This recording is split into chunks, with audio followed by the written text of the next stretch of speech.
Hey everyone, as you settle in tonight, maybe dimming the lights, take a moment to notice the quiet around you.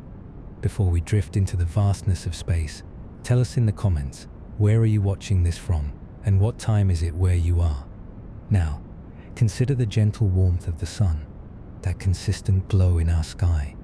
We often take it for granted, but what if I told you that beneath its serene surface, our star harbors a secret so profound, so intensely powerful, that it actually breaks the very rules of physics as we know them on Earth? Welcome, dear listener, to a journey that begins with the most familiar object in our sky, yet one whose true power and majesty often go unnoticed: the sun. We see it every day, feel its warmth on our skin, and depend on its light to illuminate our world. For millennia, humanity has gazed upon this brilliant orb with a mixture of reverence, wonder, and sometimes fear. Ancient civilizations worshipped it as a god, built monuments aligned with its movements, and crafted entire mythologies around its daily rise and fall. Even today, for many of us, the sun is simply up there, a given, an unchanging constant in our lives. But what if I told you that this seemingly calm, golden sphere is in fact a dynamic, roaring furnace, a cosmic powerhouse that holds secrets far more astonishing than any ancient tale? Think for a moment about your typical day. From the moment the first rays of dawn peek through your curtains, the sun is dictating the rhythm of your life. It wakes the plants that provide our food and the oxygen we breathe. It drives the weather patterns that bring rain to nourish crops and winds to clear the skies. It provides the energy for the vast majority of life on Earth, from the smallest bacterium to the largest whale. Without the sun, our planet would be a frozen, lifeless rock, adrift in the cold vacuum of space. It is the ultimate source of energy, the engine that powers nearly everything we see and do. And yet, how often do we pause to truly consider what this incredible object is, how it produces such an unfathomable amount of energy, and why it continues to shine day after day, year after year, for billions of years? This audiobook isn't just about the science of the sun. It's about reconnecting with a fundamental part of our existence, demystifying a celestial giant that has shaped not only our planet, but our very perception of the cosmos. We'll strip away the complex equations and dense jargon to reveal the elegance and sheer power of our star in a way that makes sense to everyone, regardless of your scientific background. Imagine, if you will, that we are about to embark on a guided tour, not to a distant galaxy, but to the very heart of our solar system, to the sun itself. And our first stop is to truly appreciate its scale, its profound influence, and the questions it sparks within us. Let's begin with a mind-boggling thought experiment. If the Earth were the size of a marble, the sun would be larger than a beach ball. That's right, a beach ball. You could fit over 1 million Earths inside the sun. Try to visualize that. 1 million of our bustling, diverse planets, all comfortably nestled within this single immense sphere. Its diameter is approximately 1.4 million kilometers, or about 109 times that of Earth. Its mass is truly colossal, accounting for an astonishing 99.8% of the total mass of our entire solar system. Everything else, all the planets, moons, asteroids, and comets, makes up a mere 0.2%. This isn't just a big object, it is the gravitational anchor, the dominant force, the undisputed king of our local cosmic neighborhood. Every planet, including our own, orbits around it, held firmly in its colossal gravitational embrace. Without this immense mass, there would be no planets, no orbits, no stable solar system as we know it. But it's not just its size and mass that are awe-inspiring. It's its distance and its light. The sun is, on average, about 150 million kilometers, 93 million miles away from Earth. To put that into perspective, if you could drive to the sun at highway speeds, it would take you over 170 years to get there. And yet, despite this incredible distance, its light reaches us in just about 8 minutes. Think about that for a moment.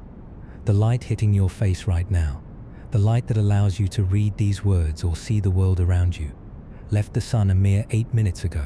It traveled through the vacuum of space at the staggering speed of light, approximately 300,000 kilometers per second, 1,806,000 miles per second. This short time delay means that when you look at the sun, With proper eye protection, of course. You're actually seeing it as it was 8 minutes in the past. It's a tiny glimpse into the past with every ray that touches us. This incredible outpouring of light and heat is what sustains us. Every leaf that unfurls, every drop of water that evaporates to form clouds, every breath you take, all are ultimately powered by the sun. It fuels photosynthesis, the miraculous process by which plants convert sunlight into chemical energy, forming the base of nearly every food chain on Earth. It drives the water cycle, lifting water from oceans into the atmosphere, which then falls as rain and snow, replenishing our rivers and lakes. It creates the temperature differences that generate winds and ocean currents. It's an environmental engineer of unparalleled scale, tirelessly working to maintain the delicate balance of our planet. But the sun isn't just a benevolent source of light and warmth. It's also a dynamic, sometimes temperamental, entity. Have you ever heard about solar flares or sunspots? These aren't just obscure scientific terms. They represent powerful events on the sun's surface that can have tangible effects here on Earth, from stunning auroras, the northern and southern lights, to disruptions in our communication systems and power grids. The sun, far from being a placid, unchanging orb, is a swirling, boiling cauldron of superheated matter, constantly shifting and releasing bursts of energy that ripple through the entire solar system. Understanding these phenomena isn't just about scientific curiosity. It's about understanding our place in the cosmos and how intimately connected we are to this celestial powerhouse. So, as we begin this journey, let go of any preconceived notions you might have about the sun. Forget the simplistic drawings from your childhood textbooks. Prepare to have your mind expanded as we delve into the core of what makes our star tick. In the coming chapters, we will uncover the incredible story of its birth, peer deep into its fiery heart to understand the mind-boggling process that generates its energy, trace the epic journey of light from its creation to its arrival on Earth, explore the sun's tempestuous moods, and finally, contemplate its inevitable future. This isn't just a story about a star. It's a story about energy, matter, time, and ultimately, our own existence. Get ready to truly see the sun for the first time. Now that we've grasped the sheer scale and profound importance of our sun, it's time to venture deeper. Imagine, if you can, a journey not across space, but into the very heart of this blazing orb. What would we find? What are its fundamental building blocks? How is it structured, from its fiery surface down to its unimaginable core? This chapter is your guided tour through the sun's hidden layers, a descent into an environment unlike anything we experience on Earth, an environment where the laws of physics are stretched to their absolute limits. On Earth, we're used to distinct states of matter, solid, liquid, gas. But inside the sun, things are far more exotic. Here, the temperatures and pressures are so extreme that atoms can't hold themselves together in the way we're familiar with. Instead, we encounter something called plasma, often referred to as the fourth state of matter. Think of it as a superheated ionized gas, where electrons have been stripped away from their atomic nuclei. The sun is, in essence, a giant ball of this incredibly hot, electrically charged plasma. This isn't just an academic detail. The behavior of this plasma, driven by powerful magnetic fields, is what creates many of the dynamic phenomena we observe on the sun's surface, like sunspots and flares. But before we get to those dramatic events, let's peel back the layers, one by one, like an enormous celestial onion. Our journey begins, conceptually, at what we perceive as the surface of the sun. This isn't a solid surface you could stand on, of course. It's the photosphere, a relatively thin layer of gas from which most of the sunlight we see is emitted. When you look at the sun, again, always with proper protection, you're seeing light that has just escaped this region. The photosphere is where the temperature finally cools enough for hydrogen atoms to absorb some electrons, making them more opaque to light. It's also where we see features like sunspots, darker, cooler regions that are indicators of intense magnetic activity. If we had super telescopes on our imaginary journey, we'd see this surface isn't smooth but granulated, like boiling oatmeal, with hot plasma bubbling up and sinking back down. This granulation is direct evidence of the immense energy transfer happening just beneath. Above the photosphere lies the sun's atmosphere, starting with the chromosphere. This layer, meaning sphere of color, is typically invisible to the naked eye because the brilliant light of the photosphere overwhelms it. However, during a total solar eclipse, when the moon perfectly blocks the photosphere, the chromosphere briefly flashes into view as a beautiful reddish ring. This red hue comes from the emission of hydrogen light. The chromosphere is a turbulent region characterized by spiky jets of gas called spicules that shoot tens of thousands of kilometers into space, like fiery geysers. It's a dynamic bridge between the visible surface and the much hotter, more diffuse outer atmosphere. And beyond the chromosphere, extending millions of kilometers into space, is the magnificent corona. This is the sun's ethereal outer atmosphere, a wispy crown of superheated plasma that is also only visible during a total solar eclipse, appearing as a pearly white halo. The corona is incredibly hot, reaching temperatures of millions of degrees Celsius, far hotter than the surface below it. This perplexing fact that the outer atmosphere is hotter than the visible surface was a long-standing mystery in solar physics and continues to be an active area of research. It's thought that the sun's complex magnetic fields play a crucial role in heating the corona to such extreme temperatures. It's also from the corona that the solar wind continuously streams outwards, a flow of charged particles that fills our solar system and interacts with planetary magnetic fields, including Earth's. We'll delve more into the solar wind and its effects in a later chapter, but for now, understand that the sun is constantly shedding material into space, a subtle yet powerful testament to its activity. But the real mystery, the true engine of the sun, lies beneath the photosphere. If we could continue our descent, we would pass through a vast region known as the convective zone. Imagine a giant roiling pot of boiling water, but on an astronomical scale. In this zone, energy is transported outwards, not by light, but by the physical movement of hot plasma. Hot bubbles of plasma rise from deeper within the sun, carrying energy with them, much like boiling water rises in a pot. As they reach the cooler outer regions of the convective zone, they release their heat and cool down, becoming denser and sinking back towards the interior to be reheated. This continuous cycle of rising and falling plasma currents is known as convection, and it's this process that creates the granular appearance on the sun's visible surface that we talked about earlier. The convective zone acts like a colossal convection oven, mixing and churning the sun's material and efficiently transferring heat towards the surface. It's a turbulent, dynamic region, extending for roughly the outer 30% of the sun's radius, playing a critical role in bringing the core's energy to light. Below the convective zone, we enter the immense radiative zone. This region, extending from about 70% of the sun's radius down to its very core, is dramatically different. Here, the plasma is much denser and hotter, and the primary way energy is transported outwards is not by convection, but by radiation.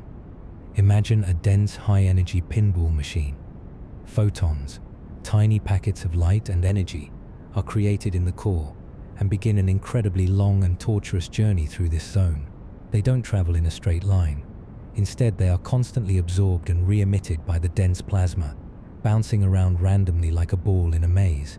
A single photon can take hundreds of thousands, even millions of years to traverse this region. It's a testament to the sheer density and opacity of the sun's interior. The radiative zone is like a vast, slow-motion energy transfer bottleneck, holding onto the colossal energy produced in the core and slowly, painstakingly releasing it outwards. The temperatures and pressures here are mind-bogglingly high, gradually increasing as we get closer to the center.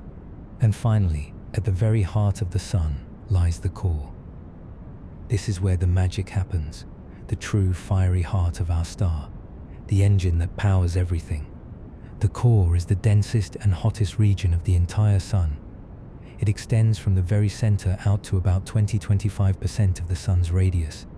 Here, the temperature reaches an astonishing 15 million degrees Celsius, 27 million degrees Fahrenheit, and the pressure is an unfathomable 250 billion times greater than the atmospheric pressure at Earth's surface. At these extreme conditions, the plasma is squeezed to incredible densities, about 150 times denser than water. It's within this extraordinarily intense environment that the sun generates all of its energy. This isn't just ordinary burning like a campfire. It's a process of nuclear reactions, a cosmic alchemy that transforms one element into another, unleashing tremendous amounts of energy in the process. To put the core's power into perspective, every second the sun's core converts about 600 million tons of hydrogen into helium. Yes, you heard that right, 600 million tons per second. This seemingly impossible feat is the subject of our next chapter, where we'll demystify the process of nuclear fusion, the true secret behind the sun's enduring brilliance. But for now, take a moment to marvel at the sun's intricate internal structure, the raging core, the slow dance of photons in the radiative zone, the boiling churn of the convective zone, and the dynamic layers of its atmosphere. Each layer plays a crucial role in the grand symphony of energy creation and transport, all working in concert to keep our everyday star shining, providing the light and life that we often take for granted. Understanding these internal workings is the first step to truly appreciating the immense power that lies within our fiery heart. In our last chapter, we journeyed deep into the sun, passing through its turbulent outer layers, the vast radiative zone, and finally arriving at the very core, a place of unimaginable temperature, pressure, and density. We hinted that this core is where all the magic happens, where the sun generates its colossal energy, not through ordinary burning, but through a process called nuclear fusion. Now we pull back the curtain on this incredible cosmic alchemy. This isn't about setting fire to something. It's about fundamentally changing matter, unlocking energy on a scale that defies our everyday understanding. It's the secret to why the sun has shone steadily for billions of years, and why it will continue to do so for billions more. Before we dive into the specifics of fusion, let's address a common misconception. When we think of something burning or being fiery, we often imagine a chemical reaction, like wood burning in a fireplace. That's a process where atoms rearrange themselves, sharing or exchanging electrons, releasing energy in the form of heat and light. But chemical burning is nowhere near powerful enough to sustain a star like the sun. If the sun were burning coal, it would have exhausted all its fuel in a mere few thousand years, a blink of an eye in cosmic time. Clearly, something far more potent is at play. The answer lies not in chemistry, but in nuclear physics. We're talking about changes that happen within the nucleus of an atom, not just among its orbiting electrons. To understand this, let's briefly recall what an atom is: a tiny fundamental building block of all matter. At its center is a nucleus made up of protons, positively charged, and neutrons, no charge, surrounded by a cloud of negatively charged electrons. The type of element an atom is, like hydrogen or helium, is defined by the number of protons in its nucleus. Hydrogen, the simplest and most abundant element in the universe, has just one proton. Helium typically has 2 protons and 2 neutrons. Now imagine the conditions in the sun's core: 15 million degrees Celsius, pressures 250 billion times that of Earth's atmosphere, and a density 150 times that of water. Under these extreme conditions, hydrogen atoms are stripped of their electrons, forming a superheated plasma of bare protons, which are, in this context, effectively hydrogen nuclei and free electrons. These protons are all positively charged, and as you might remember from basic physics, like charges repel each other. They naturally want to push away from each other. This is called the Coulomb barrier, and it's a huge obstacle to getting these protons to stick together. So how does the sun overcome this immense repulsion? The answer lies in the incredible heat and pressure. The extreme temperature gives these protons enormous kinetic energy. They are moving at incredible speeds, constantly colliding with each other. The immense pressure of the sun's overlying layers squeezes them together with such force that, every now and then, despite their mutual repulsion, 2 protons can get close enough for another, far more powerful force to take over: the strong nuclear force. This force, though incredibly short-ranged, is the strongest fundamental force in the universe. It's the glue that holds atomic nuclei together. If particles get close enough, the strong nuclear force can overcome the electromagnetic repulsion and bind them. This is the essence of nuclear fusion, the process where light atomic nuclei combine to form heavier nuclei, releasing a tremendous amount of energy in the process. In the Sun's core, the primary fusion process is the proton-proton chain reaction.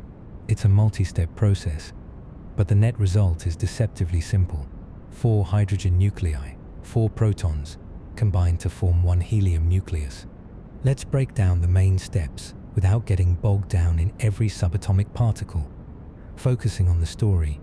Step 1. 2 become 1, with a twist. Imagine 2 hydrogen protons hurtling towards each other at immense speed. Most of the time, they repel and bounce off, but occasionally, in the Sun's core, they get close enough, and the strong nuclear force kicks in.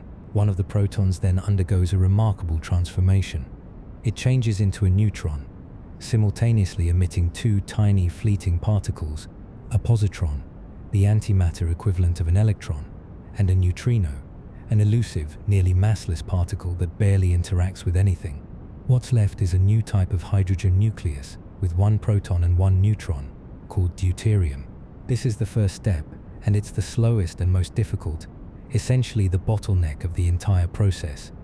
Step 2. Adding another proton.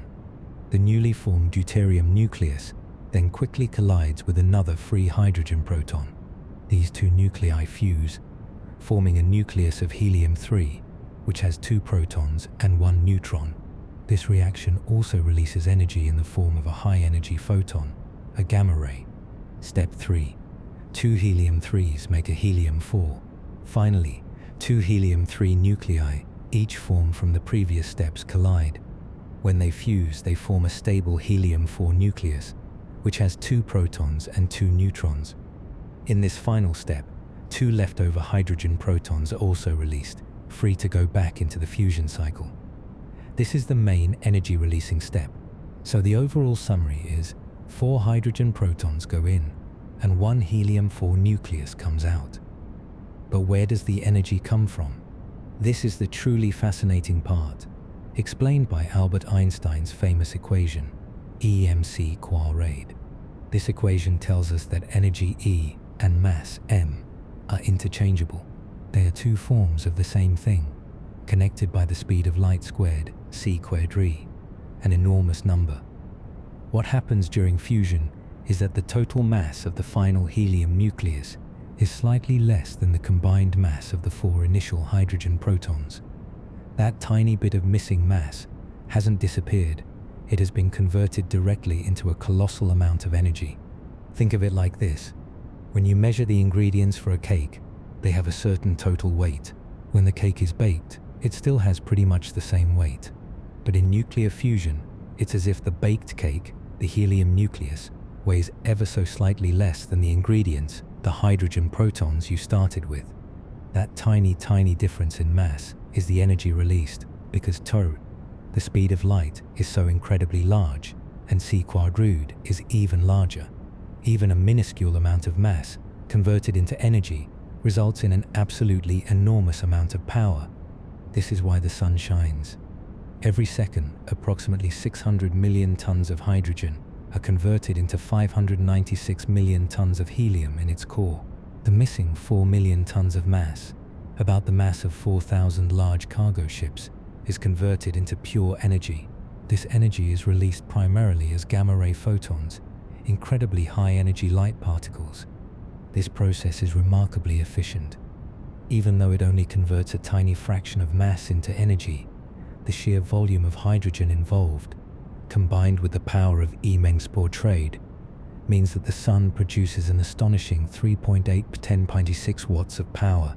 To put that into perspective, that's equivalent to the energy of billions of nuclear bombs detonating every second, and it has been doing this steadily for about 4.6 billion years, and it has enough hydrogen fuel to continue for another 5 billion years.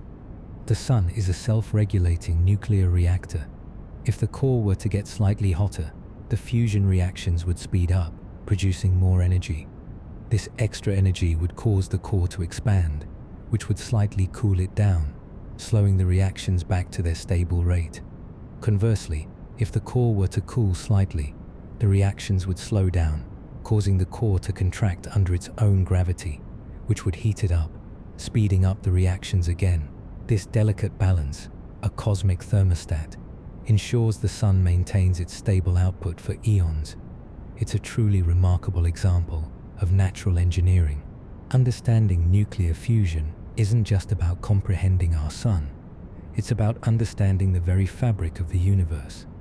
This is the same process that powers most of the stars we see in the night sky.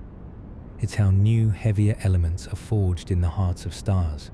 Without fusion, there would be no heavier elements beyond hydrogen and helium, and thus no planets, no carbon, no oxygen, no life as we know it. The iron in your blood, the calcium in your bones, the oxygen you breathe, much of it was forged in the hearts of long-dead stars through variations of this very process. So the fiery heart of our sun is not just hot, it's a colossal, self-sustaining nuclear furnace. It's a place where matter is transformed into energy with incredible efficiency, where the fundamental forces of nature battle it out, and where the building blocks of the universe are literally created. This energy, born from the spectacular conversion of mass, then embarks on an epic journey to the surface and beyond, a journey we will trace in our next captivating chapter. We've now seen how the sun, in its unimaginably hot and dense core, acts as a colossal nuclear furnace, ceaselessly converting hydrogen into helium and unleashing torrents of pure energy in the process. This energy, born from the spectacular conversion of mass, takes the form of incredibly high-energy particles of light called gamma-ray photons. These are the most energetic forms of light in the universe, far more powerful than the visible light we see or the X-rays used in medical scans. But here's the astonishing truth. While light travels at an incredible speed, the fastest thing in the universe, it takes these newly born photons an almost unbelievably long time to escape the sun and begin their journey across space to Earth. This chapter will trace that epic, tortuous journey from the heart of the star to your very eyes, a journey that highlights the true scale and density of our magnificent sun. Imagine a single gamma-ray photon, fresh from its birth in the sun's core. It bursts forth, packed with immense energy. If the sun were empty space, this photon would shoot out at the speed of light and be gone in a mere 2.3 seconds. But as we learned in our dive into the sun's interior, the core and the layers above it are anything but empty. They are incredibly dense plasma, a thick, opaque cosmic soup. This density creates an immense obstacle course for our little photon. As our gamma-ray photon tries to move outwards, it almost immediately collides with an electron or an atomic nucleus. It gets absorbed by that particle and then, almost instantly, re-emitted in a completely random direction. It's like being in a ridiculously crowded, utterly disorienting hall of mirrors, where every surface is bouncy, and you're constantly being tossed in a new, unpredictable direction after every bounce. The photon doesn't just bounce off, it's absorbed and re-emitted, meaning it momentarily ceases to exist as a photon before being recreated. Each absorption and re-emission slightly alters its energy and wavelength. This continuous process of absorption and re-emission is characteristic of the radiative zone, the vast region surrounding the core that we discussed in Chapter 2. This zone is so dense that a photon can travel only a tiny fraction of a millimeter before it encounters another particle. It performs what scientists call a random walk. Think of a drunkard stumbling out of a pub. They take a step forward, then a step sideways, then perhaps a step backward, then another sideways, making very slow progress in any single direction. Our photon is doing something similar, but on an atomic scale, and with unimaginable speed in between those tiny steps. It takes countless billions of these random deflections for a photon to make any significant outward progress. The sheer number of interactions is mind-boggling. A photon born in the core might undergo a trillion 1024 interactions before it finally reaches the edge of the radiative zone. Because each interaction sends it in a random direction, its net outward progress is incredibly slow.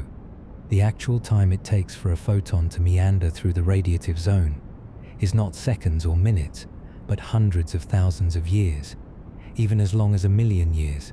Let that sink in for a moment. The light that warmed your face today, the light that helped plants grow, started its journey in the sun's core perhaps 500,000 years ago, during the Stone Age on Earth. It was born when mammoths roamed, and early humans were just beginning to paint in caves. As the photon slowly, painstakingly makes its way through the radiative zone, its energy gradually decreases. The plasma gets slightly cooler as you move away from the core. Each time a photon is absorbed and re-emitted, it tends to lose a tiny bit of energy, meaning its wavelength gets longer.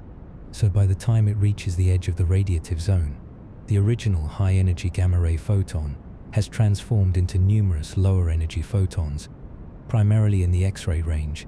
It's like a single powerful burst of energy spreading out and diluting into a shower of less powerful but still energetic particles. Once these X-ray photons reach the top of the radiative zone, they enter the convective zone. Here, as we recall, the mode of energy transfer changes. The plasma is cooler and less dense, allowing for the massive churning motions of convection. Instead of light particles carrying energy directly, the hot plasma itself rises, carrying the energy with it, much like bubbles in boiling water. When these hot plasma bubbles reach the cooler outer parts of the convective zone, they release their energy, cool down, and sink back down to be reheated. What happens to our photons in this convective zone? While the primary energy transport is now by the movement of plasma, the photons are still present, still interacting. However, their journey here is much quicker. They are essentially carried along by the convective currents rising and sinking with the plasma. This zone acts as a final, relatively rapid transit system, bringing the energy from the deep interior closer to the surface. It only takes a few days, perhaps a week or two, for energy to traverse the convective zone from bottom to top. This is a dramatic speed up compared to the hundreds of thousands of years spent in the radiative zone. Finally, the energy, now largely in the form of X-ray and ultraviolet photons, reaches the photosphere, the visible surface of the sun. This is the thin, relatively cooler layer where the plasma density drops sufficiently for photons to escape without immediately being absorbed again. This is where the light we see is born, transforming from the high-energy X-rays into the visible light that illuminates our world. The photosphere is the point of no return for most photons. Once they reach it, they have a clear path out into space. The light that left the sun's core perhaps 500,000 years ago battled its way through the radiative zone, hitched a ride on the convective currents, now bursts free into the vacuum of space, finally unimpeded. And now for the final leg of the journey. Once a photon escapes the photosphere, it faces no more obstacles. It travels through the vacuum of space at the ultimate speed limit of the universe, the speed of light. It races across the 150 million kilometers, 93 million miles, between the sun and Earth in a mere 8 minutes and 20 seconds. So when you step outside and feel the warmth of the sun on your skin, or when you look up at the bright sky, remember that the light reaching your eyes began its epic odyssey hundreds of thousands of years ago in the sun's inferno-like core. It took a convoluted, tortuous path through dense plasma, battling against constant absorption and re-emission before finally breaking free and making a swift dash across the void of space. It is a messenger from the deep past, a testament to the sun's immense scale and power, and an incredible example of energy transport in the cosmos. This incredible journey also explains why we don't feel the sudden, cataclysmic changes in the sun's core on Earth. Any fluctuation in the fusion rate deep within the core would take hundreds of thousands of years to manifest as a change in the light output we observe at the surface. The sun's vast, dense interior acts as a gigantic buffer, smoothing out any rapid internal variations and ensuring its output remains remarkably stable over vast timescales. This stability is, of course, absolutely crucial for the sustained development of life on Earth. The sunlight that falls on our planet isn't just a simple ray. It's the culmination of an extraordinary cosmic epic, a testament to the fundamental forces at play within our star. It is the very essence of the sun's fiery heart, transmitted across vast distances and immense timescales, sustaining life and reminding us of the profound connections between our small blue planet and the colossal star that commands our solar system. In the next chapter, we'll see that this seemingly stable sun isn't always so calm, and how its mood swings can affect us right here on Earth. Up until now, we've largely focused on the sun's awe-inspiring power and its crucial role as a stable energy source, diligently sending us light forged deep within its core.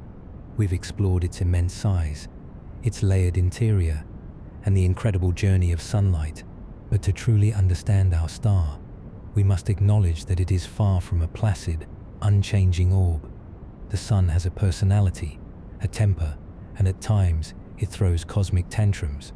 These mood swings manifest as spectacular and powerful phenomena on its surface and in its atmosphere.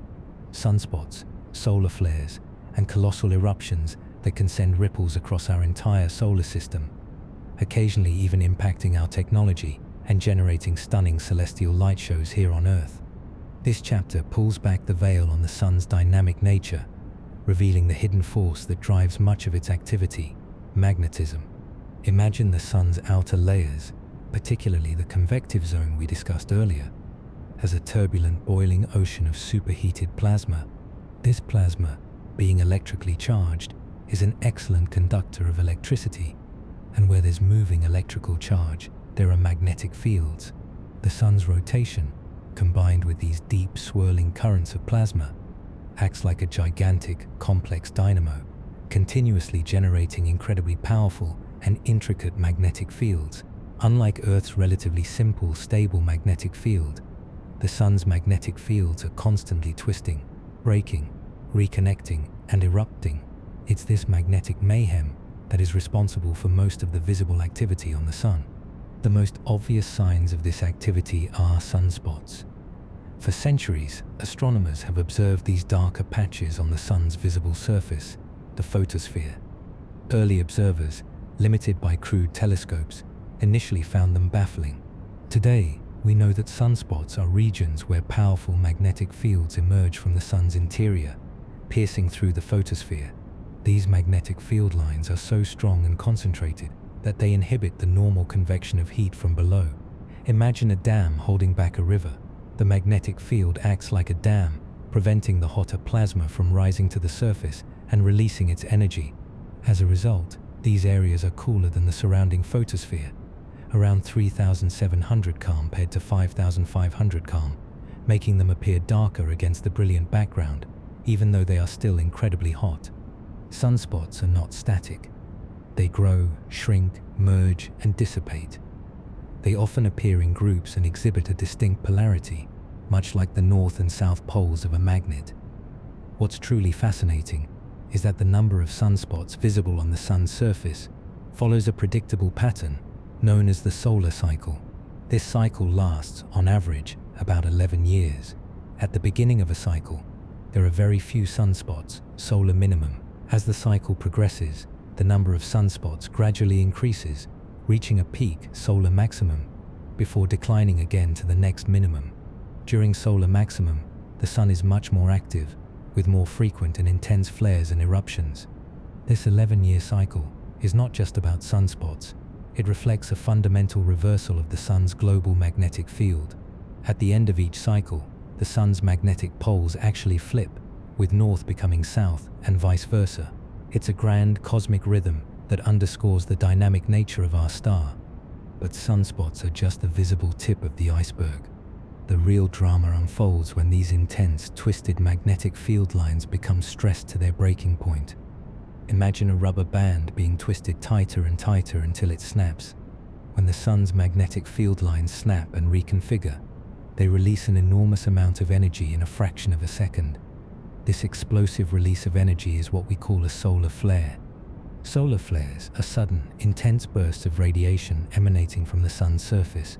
They emit radiation across the entire electromagnetic spectrum, from radio waves to X-rays and gamma rays. These flares are incredibly powerful. A large flare can release as much energy as millions of hydrogen bombs detonating simultaneously. The effects of a large flare reach Earth at the speed of light, meaning we could feel its impact in just over 8 minutes. The high-energy X-rays and ultraviolet radiation from a flare can cause immediate, though temporary, disruptions to radio communications and GPS signals on the side of Earth facing the sun. They can also heat Earth's upper atmosphere, causing it to expand, which can increase drag on satellites in low Earth orbit. While solar flares themselves are flashes of light and radiation, they are often associated with something even more dramatic. That something more dramatic is a coronal mass ejection, CME. While flares are bursts of radiation, CMEs are colossal bubbles of superheated plasma and magnetic field that erupt from the sun's corona and blast out into space. Imagine a huge million-ton cannonball of charged particles launched directly towards Earth. CMEs travel much slower than flares, typically taking anywhere from 1 to 4 days to reach our planet. But when they do arrive, their impact can be far more profound. When a CME hits Earth's magnetic field, our protective shield, it can cause a geomagnetic storm. This is like a cosmic punch to our planet's defenses. The incoming magnetic fields from the CME interact and compress Earth's magnetic field, causing it to ripple and sometimes allow charged particles to penetrate deeper into our atmosphere. The effects of a strong geomagnetic storm can be significant. Aurora borealis and australis. Perhaps the most beautiful and well-known effect is the dramatic display of the northern and southern lights. When the charged particles from the CME collide with atoms and molecules in Earth's upper atmosphere, they excite them, causing them to emit light. The colors and intensity depend on the type of gas and the altitude of the interaction, creating breathtaking curtains of green, red, and purple light dancing in the polar skies. Power grid disruptions.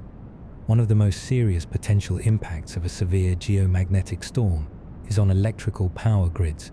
The rapidly changing magnetic fields can induce strong electrical currents in long conductors, like power lines, potentially overloading transformers and causing widespread blackouts. The famous Carrington event of 1859, a super solar storm, caused telegraph systems to fail globally and even shocked operators. While that happened before widespread electrical grids, a similar event today could have devastating consequences. Satellite and communication issues. Satellites, particularly those in higher orbits, are vulnerable to increased radiation and drag during a geomagnetic storm. This can lead to temporary communication outages, GPS errors, and even permanent damage to sensitive electronics. Pipeline corrosion. Induced currents can also affect long pipelines, potentially accelerating corrosion and increasing maintenance costs. Increased radiation for astronauts and air travel. During strong events, astronauts on the International Space Station or those on polar flights are exposed to higher levels of radiation. Space weather monitoring is critical for their safety. Understanding these solar phenomena is crucial for what's known as space weather forecasting. Just as terrestrial weather affects our daily lives, space weather, driven by the sun, can impact our increasingly technology-dependent society. Scientists use a network of ground-based observatories and space-based satellites like the Solar Dynamics Observatory, SDO, or the Parker Solar Probe, to constantly monitor the sun's activity. They watch for new sunspots, predict the likelihood of flares, and track CMEs, providing warnings to power companies, satellite operators, and even airlines. The sun's mood swings are not random. They are part of its fundamental nature, a powerful display of the interplay between plasma and magnetic fields. They are a constant reminder that we live within the sun's dynamic sphere of influence, bathed not only in its life-giving light, but also occasionally buffeted by its cosmic tempests. While these events can pose challenges, they also offer profound opportunities for scientific discovery and breathtaking natural spectacles. In our final chapter, we'll shift our gaze from the sun's present activity to its ultimate destiny, exploring its life cycle and its place in the grand tapestry of stellar evolution. We've journeyed into the sun's fiery core, traced the incredible path of light, and explored its dynamic, sometimes tempestuous moods. We now understand that our sun is a colossal nuclear fusion reactor, a constant source of life-giving energy.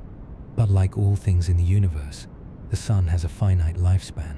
It wasn't always here, and it won't shine forever in its current form. This final chapter will take us on a cosmic timescale, exploring the sun's epic journey from its turbulent birth in a cloud of gas and dust to its eventual, serene demise as a white dwarf. And then briefly, we'll place our familiar star within the grand, diverse tapestry of the universe's countless other stars. Let's begin at the very beginning, the Sun's birth. Our Sun, along with our entire solar system, was born approximately 4.6 billion years ago from a vast, swirling cloud of gas and dust, known as a molecular cloud or a stellar nursery. These enormous clouds, primarily composed of hydrogen and helium, but also containing traces of heavier elements forged in previous generations of stars, are scattered throughout our galaxy. Something disturbed this particular cloud, perhaps the shock wave from a nearby supernova explosion or a gravitational nudge from a passing star. This disturbance caused a portion of the cloud to begin to collapse under its own gravity. As the cloud collapsed, it began to spin faster and flatten into a disk, much like a spinning ice skater pulls in their arms to increase their rotation. Most of the material congregated at the center, forming a dense, hot protostar. This protostar wasn't yet a true star. It wasn't hot enough in its core for nuclear fusion to begin. However, as more and more material fell inward, the pressure and temperature in the core continued to climb. For millions of years, the protostar continued to contract and heat up. Eventually, the temperature and pressure in its core reached the critical threshold, approximately 10 million degrees Celsius. At this point, the proton-proton chain reaction ignited, and hydrogen began to fuse into helium. The outward pressure generated by these fusion reactions finally balanced the inward pull of gravity, and the collapse stopped. A star was born. Our Sun entered its main stable phase, where it has resided for the past 4.6 billion years. The Sun is currently in the prime of its life, a period astronomers call the main sequence. During this phase, which for a star of the Sun's mass lasts for about 10 billion years, it spends most of its time steadily fusing hydrogen into helium in its core. This is the stage we've been discussing throughout this audiobook. The Sun is incredibly stable during this period, a perfect balance between the outward push of fusion energy and the inward pull of gravity. It's like a finely tuned engine, consistently burning its fuel and providing a steady output of light and heat. We are currently about halfway through the Sun's main sequence lifetime. But what happens when the Sun runs out of hydrogen fuel in its core? This is the beginning of its inevitable, slow transformation. In about 5 billion years from now, the Sun will have consumed most of the hydrogen in its core, converting it into helium. At this point, the core will no longer be able to generate enough energy from fusion to counteract gravity. The core will begin to contract under its own immense weight, and as it contracts, it will heat up. This increased heat will cause the hydrogen in a shell around the now inert helium core to start fusing vigorously. This shell burning will generate far more energy than the core fusion did. The massive increase in energy output from the shell will cause the Sun's outer layers to expand dramatically, cooling as they stretch out. The Sun will swell up into a red giant.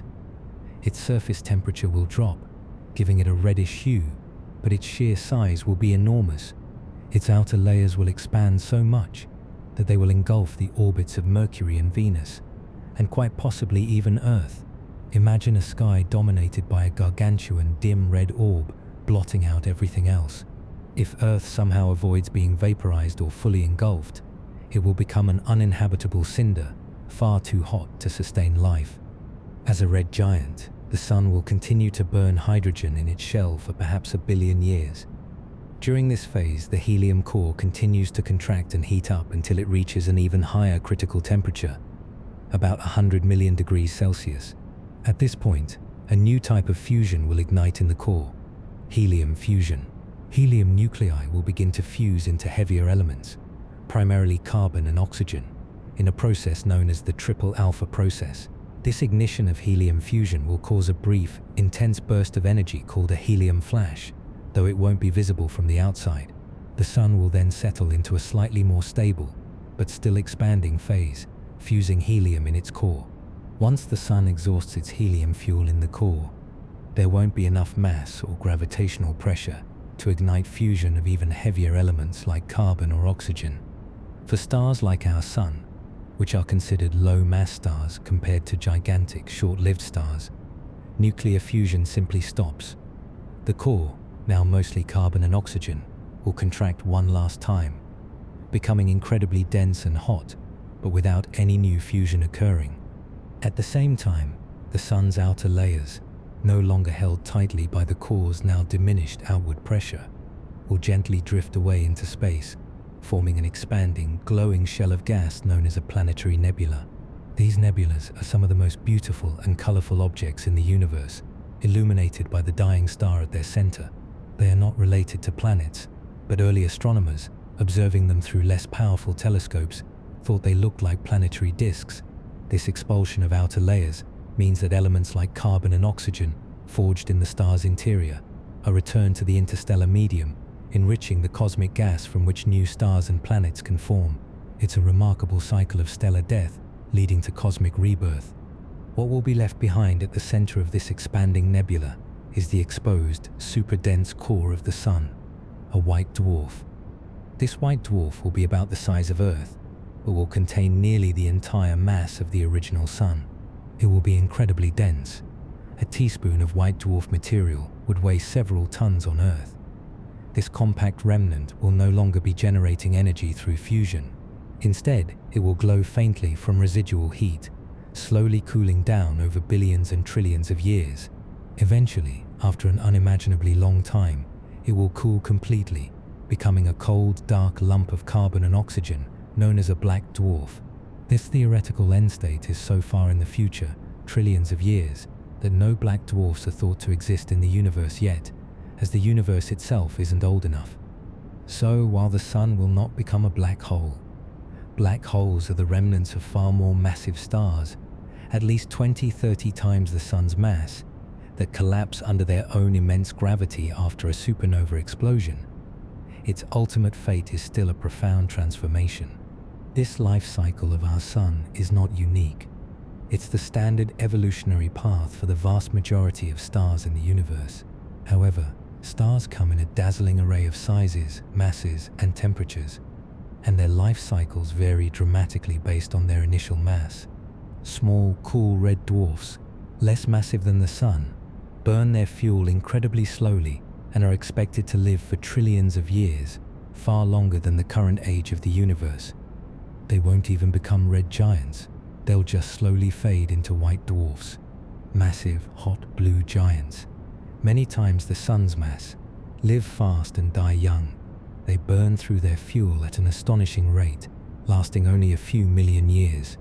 Their death is far more spectacular. They explode as supernovae, briefly outshining entire galaxies. These colossal explosions are responsible for creating most of the heavier elements in the universe, like gold, silver, and uranium, and scattering them into space, setting the stage for new stars and planets, and even life to form. What remains after a supernova depends on the initial mass, either a super-dense neutron star, or for the most massive stars, a black hole. Our Sun, therefore, is a perfectly ordinary, middle-of-the-road star, residing in a quiet corner of the Milky Way galaxy. Its life cycle, while dramatic in its transformations, is a relatively gentle one compared to the explosive ends of its more massive brethren. And it is precisely this relatively modest mass and gentle life cycle that has allowed for the stable conditions necessary for life to flourish on Earth for billions of years. The story of the Sun, from its birth in a cosmic cloud to its eventual demise as a white dwarf, is a microcosm of stellar evolution, a testament to the grand processes that shape the universe. It is a story of immense power, incredible timescales, and the constant recycling of matter that connects us all to the stars.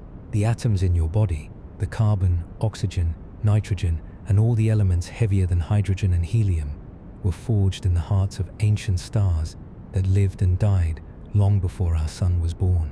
We are, quite literally, stardust, and so our journey into the Sun's fiery heart concludes. We've explored the secrets of its energy, its dynamic nature, and its place in the cosmic ballet.